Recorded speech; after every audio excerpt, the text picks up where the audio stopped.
Bellator MMA versus Rizin. This is the weigh-in recap show, final predictions, and the betting breakdown. The cards taking place in the early hours of the morning. If you're stateside, I will be up at 5 a.m. I am doing the fight companion for not only the Bellator versus Rizin portion of the card, but I'm also doing the preceding event, which is Rizin 40. Tons of good fights. This breakdown, we're just talking about the big fights. It's Rizin versus Bellator, but for that fight companion, I'm doing the entire thing. Looking forward to it. Make sure you guys smash that like button if you're new. Subscribe. Turn those post notifications on and make sure to share the video as well. And let's jump into the first fight. It is Koji Takeda and Gadzhi Rabadanov. I've been picking Gadzhi Rabadanov all week long. The scales aren't really going to do much to change my mind. I think Takeda is a difficult fight, but he's going to lose this matchup here. Looking at Takeda on the scale there, you know, he looks a little aged on the scale, but I mean, obviously in decent shape, coming in on weight, 156 pounds. There's Gadzhi. Looks pretty lean and ready to rock. I expect him to win the bout. I think it's going to be wrestling that trumps all. There's a little bit of a face-off here at the ceremonial weigh-ins between the two. You can see Rabadanov has a little bit of a height advantage, which I think could play a factor if they're in the striking exchanges. Could be that reach advantage on the feet, but I really expect Takeda looking to close the gap to get timed and taken to the floor. So Rabadanov win. I'm going to call it a decision, unanimous, and I say he gets a W here in Rizin. As far as the betting side of things, Rabadanov is an extremely wide favorite, but it also varies a ton. I'm seeing as low as minus 285 here, but realistically, you're looking at odds near minus 600 for this matchup here. Crazy wide lines. My bookie, minus 435, not awful for Rabadanov, but he's crazy wide, so I guess it is awful to throw down on money line. Takeda, plus 265. Prop betting side of things, I would pick Rabadanov decision. That is plus 100. Don't think it's great value, but I feel like this is a very likely outcome for this matchup. I'm going to go Gadzhi Rabadanov win, unanimous decision to start off Bellator versus Rizin. Let's get to our next fight on the card. It's Juan Archuleta versus Chul Kim. Very excited for this matchup. I think Archuleta is going to win. I've picked him all week long, but Chul Kim is not an easy out. This guy comes with a ton of volume. He's very aggressive and he's super entertaining to watch scrap. Love the matchup here. Let's pull up the scales and see how these guys looked. There is Chul Kim, looks lean, ready to fight. His opponent, Juan Archuleta, as you expect. But I think this might be the best shape we've ever seen him in. Those abs look fictional here. This guy looks shredded to the bone. Yeah, I'm really confident that Archuleta's going to get it done. Let's scroll down to Archuleta here as we get through a big mix. There we go. There he is. There is Juan Archuleta, shredded and ready to fight. There is Chul Kim. They got him on a bad angle there. He is lean and ready to go. And a cool face-off there between these two. Listen, the pick is Juan Archuleta. I think he's going to get it done. There's a chance he gets a knockout in this fight. I could see him stopping Chul Kim. I am going to lean it towards that decision side, though, as the official pick. And money line is not a bad play. My bookie has it at minus 190. Chul Kim, plus 130. Odds there for this matchup, pretty damn good. To moneyline attack Archuleta, a guy who has a win over Patchy Mix, a guy who's been in there with Bellator's best. I think Juan Archuleta also looked excellent against Enrique Barzola in the last one. I expect him to be a workhorse in this one and beat Kim. I'm going to say on the cards, looking at prop betting side of things, don't really like the over-unders here. Let's see, Archuleta by decisions, plus 130. I could see people being swayed into playing Archuleta by knockout at plus 500. Not impossible, but I'm not going to say it's super likely here. Inside of the distance, Archuleta plus 315 if you needed a prop and you wanted to sprinkle that one down, because I do think there's a chance Archuleta does stop Chul Kim, but money line is where the confidence lies. I'm going Juan Archuleta to get it done, and it should be a pretty clean win against a game opponent, though, in Chul Kim, with someone who's going to be bested by the superior fighter come fight day. Next one, it is the featured bout of the night.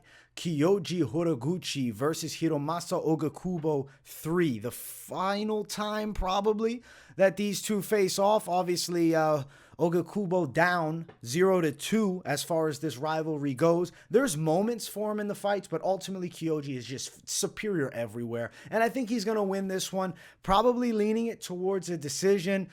I could see Horiguchi stopping Ougikubo a little bit later, maybe even with ground and pound, but I'm going to pick win on the cards for the side of Kyoji Horiguchi. I'm going to lean it by decision.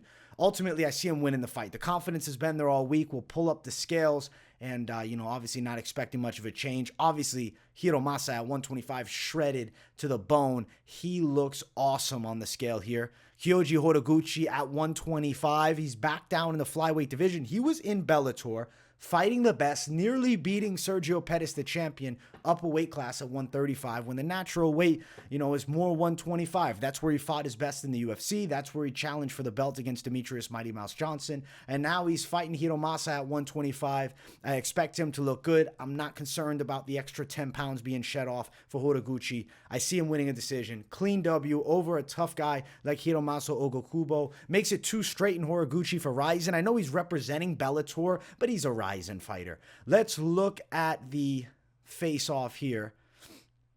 If we can get it, we got a lot of picks for this one. We'll go through the whole slew of them. There's Kyoji Horiguchi. There is Hiromasa. And there's a face-to-face. A lot of respect, though, between these guys. Third time they've faced off. I mean, these guys know each other very well. Both Japanese fighters. I expect a good one, and one that Horiguchi wins pretty dominantly. Now, as far as the odds, it's really unplayable. You got minus 900 Horiguchi, plus upwards of 600 for Ougikubo. I mean, I can see people being tempted to just stab the Ougikubo line. I don't think it's super likely that he does win the fight, but the odds are great. Not worth a bet, though. You're probably going to lose money. I would say that Horiguchi, he's going to 3-0 sweep him. He's already won 2. I expect the same. If he does get a win, inside of the distance is minus 110. Let's look. Decision plus 140. I mean, okay props.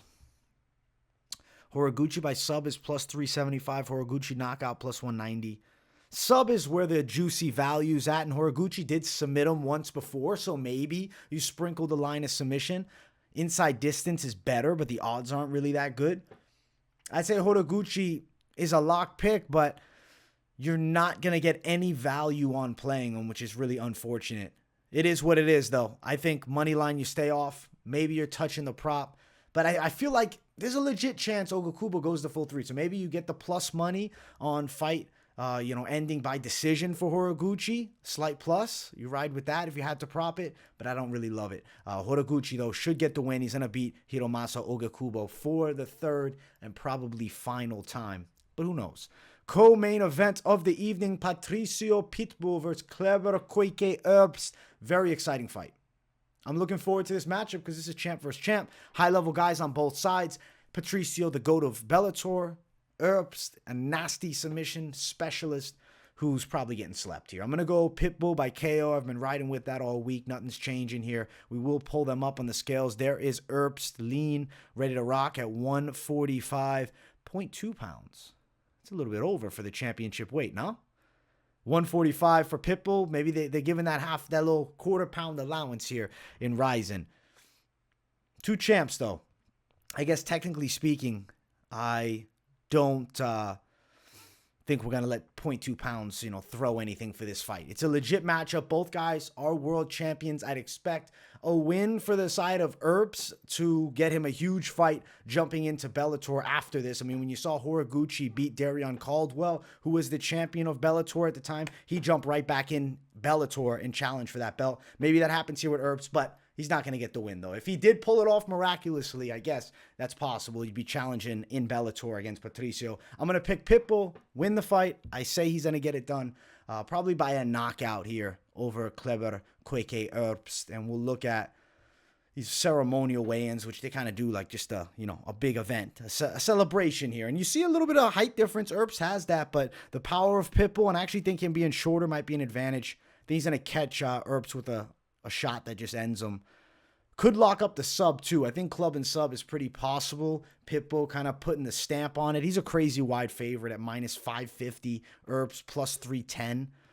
If we're looking towards the prop side of things, Pitbull by KO is plus 170. Pitbull by sub is plus 525. Pitbull inside distance, which is what I think, minus 110. Inside distance, least of, the value side, but I think high likelihood here between these two. Very fun fight. I'm picking Patricio. I'm going to lean first or second round KO. And I think he defeats the Rizin champion and proves to be the superior fighter in the featherweight division between these two organizations, which odds-wise, and if you know Patricio Pitbull, that's not really a huge surprise. He should beat clever Koike Erbst. Main event of the evening. If you guys haven't, make sure you smash the hell out of the like button. And if you're new, subscribe to the channel. We got a great fight here. McKee versus Roberto de Souza. McKee, obviously not the champion of Bellator's lightweight division, but former champion at featherweight, lost only to Patricio Pitbull in a very, very, very close decision after destroying him in the first one. And now he fights Roberto de Souza, a legitimate lightweight champion in the organization Rizin. I'm picking the side of de Souza to pull off the upset. I think of all the Rizin guys, the one who defends the organization is going to be de Souza. He has the jiu-jitsu to find it on McKee, who's confident as hell in his grappling, and I think could put himself in a compromised spot and get submitted. I'm going de Souza submission. Been riding with that all week. Nothing is changing here. He's a very legitimate threat. Looking at de Souza, look at the physique he's coming in. This is not a guy stepping in the cage to lose the fight. 156 for him here. And then there's McKee, 154.7, comes in under the championship weight. Obviously, technically the belts aren't on the line, but, it feels like a title fight here. It has a true title fight flair because the winner of this fight should be awarded, the Bellator versus Rizin champion belt. McKee, very game threat, but I think Roberto de Souza does beat him. And de Souza also the underdog, too. We'll bring up the odds in 1 second. I do want to look at the face-off here. Both guys, obviously, we already saw them on the scales. This is them rehydrated up, looking good, ready to go. Neither guy really looked like they had trouble with the weight cuts here. See, the size is similar. Stature, I'd say thickness a little bit towards de Souza, which, maybe could favor him in the grappling, but I just think his jiu-jitsu slick as hell. De Souza sitting around plus 170, McKee minus 255. I'm going de Souza for the upset, guys. I think that he's going to pull this thing out via submission. De Souza to win by sub is plus 350.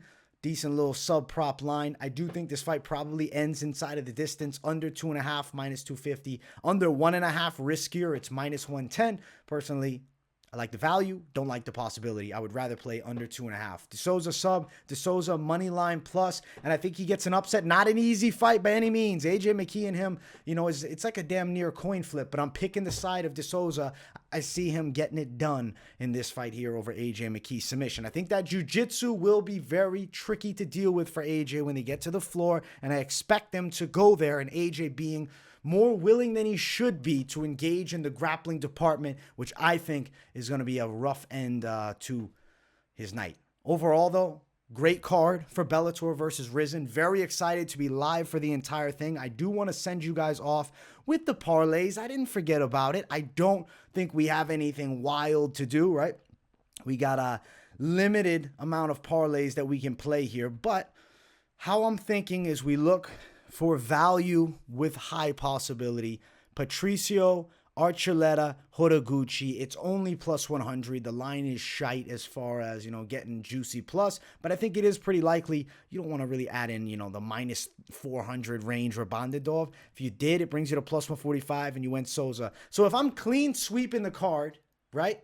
And I've done it for Bellator before, especially on, the 5-fight main cards. It's possible. Plus 562. Not crazy value, but still some decent plus. My safe zone would be going the side of Archuleta, Pitbull, and then Horiguchi. Follow that with the likes of, maybe de Souza because of the value, and then Rabadanov, even though I do think Rabadanov, also good pick too, gets it done, but minus 460, man. Ultimately, not great for parlays. Decent little bets. I think Juan Archuleta is the money value bet of the card to make, and I am very confident that he gets the win here. I called him the lock of the night on the money line show this week. So Juan Archuleta to get it done is lock this week. We'll call it. Great card. Super excited to be up super early. Damn. It's going to be interesting to be up this early, but I'm doing it for you guys. I'll be live. It's Rizin 40, and then followed by Bellator versus Rizin. You don't want to miss the live show. You don't want to miss the actual event. Make sure you guys tune in with me, though, and get your companion on for the card. Much love, people. Smash the likes. Let me know what you think of the picks in the comments. And I will see you all in the very early hours of tomorrow morning. Much love. Peace, guys.